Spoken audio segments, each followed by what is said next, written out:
حضرتك يعني أستاذ عصام، في البداية حزب الوسط مشارك اليوم في مليونية ميدان التحرير، هل المشاركة تقتصر فقط على المليونية اليوم أم أنكم مستمرون معهم في الميدان؟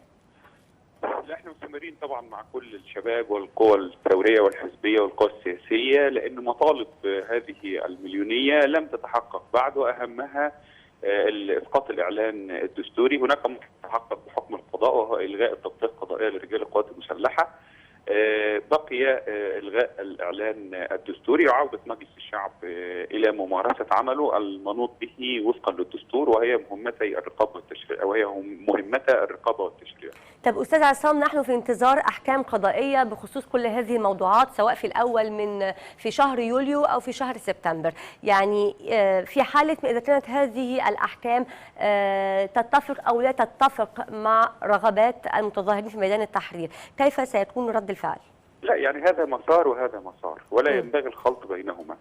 هناك إرادة شعبية تمثلت في صناديق الانتخاب، نزل 30 مليون عشان ينتخبوا مجلس الشعب. لا تملك سلطة أخرى إعمالا لمبدأ الفصل بين السلطات أن تطيح بسلطة أخرى، لا يملك هذا. لا يملك أحد أن يقول لعضو مجلس الشعب ما تروحش تأدي عملك وتطلع تشريعات جديدة وتراقب أداء الحكومة. كما لا يملك أحد أن يقول لقاضي ما تروحش عملك وتحكم في قضايا الناس وأنزعتهم وتقيم الحق والعدل في الأرض. لا يملك لا عضو مجلس الشعب يقول هذا للقضاء ولا القضاء يقول هذا لعضو مجلس الشعب. غاية ما في الأمر أن هناك نية كانت مبيتة من إصدار قانون غير دستوري من المجلس العسكري بمساعدة مستشارين في المحكمة الدستورية العليا. وضعوا هذا القانون حتى يستطيعوا أن يحلوا مجلس الشعب في الوقت الذي يريدونه. والحقيقة أن حتى الدعوة الدستورية التي كانت مقامة كانت آخر دعوة دستورية قيدت في المحكمة الدستورية العليا، وكان قبلها دعاوى مقيدة منذ عام 90 لم يبت فيها حتى الآن ولم يحكم فيها حتى الآن.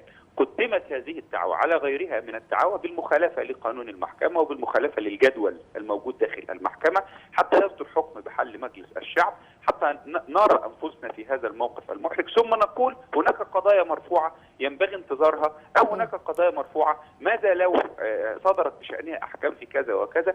هذه المتاهة مصنوعة، هذه المتاهة مفبركة، هذه المتاهة مقصودة.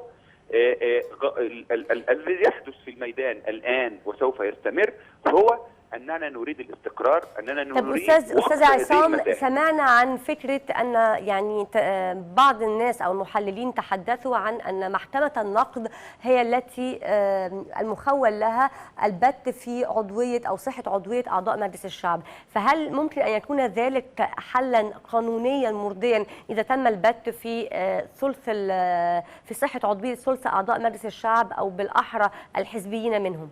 نعم، هذا حل مرضي، ولكن من الذي يحيل الى محكمه النقد؟ من الذي يعيده؟ مجلس الشعب هو الذي يحيل، ومجلس الشعب نحن ممنوعون من دخوله حتى نجتمع ونصدر خطابا الى محكمه النقد نطلب منها البت في صحه العضويه. وبالتالي هذا جزء من المتاهه المصنوعه المقصوده التي يريد الميدان ان يقطع دابرها. الميدان اليوم بيقول لا، احنا عايزين استقرار. الميدان اليوم بيقول شيلونا من المتاهه اللي حطها حسني مبارك خلال 30 سنه.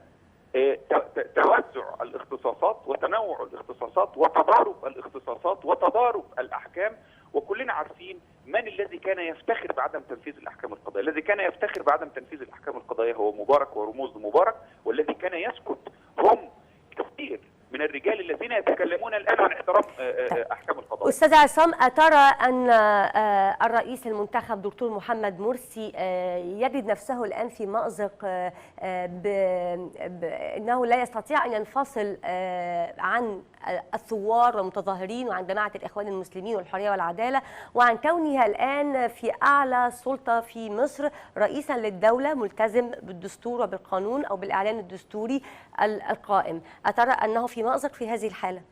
لا، ليس في مأزق. السؤال يجب أن يعني يتوجه إلى مساحة أخرى.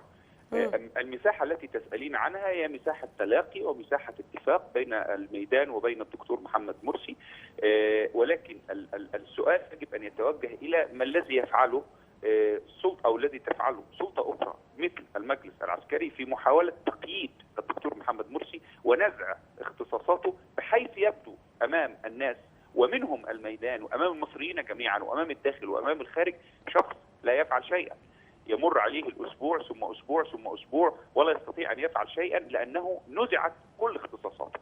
هذا هو السؤال الذي يحدث الان، اننا نوجه رساله الى الجميع ونقول لهم اننا سوف نقف خلف رئيس الجمهوريه الذي انتخبناه، سوف نؤيده ونؤازره ونشد من ازره، وسوف نقومه اذا عوج، وسوف نرده اذا اخطا، ولكن من خلال الارضيه المشتركه التي نقف عليها جميعا. انما حكايه ان احنا ننزع اختصاصاته ونكتفه ونقول له انزل الميه عوم، ده كلام مفتوح، واحنا بنفتحه كل يوم وهنفتحه اكثر النهارده، وهنظل نفتح هذا الموضوع عشان خاطر لا يحاسب هذا الشخص الذي انتخب باراده حره مباشره حسابا غير صحيح. شكرا لك استاذ عصام سلطان القيادي بحزب الوسط.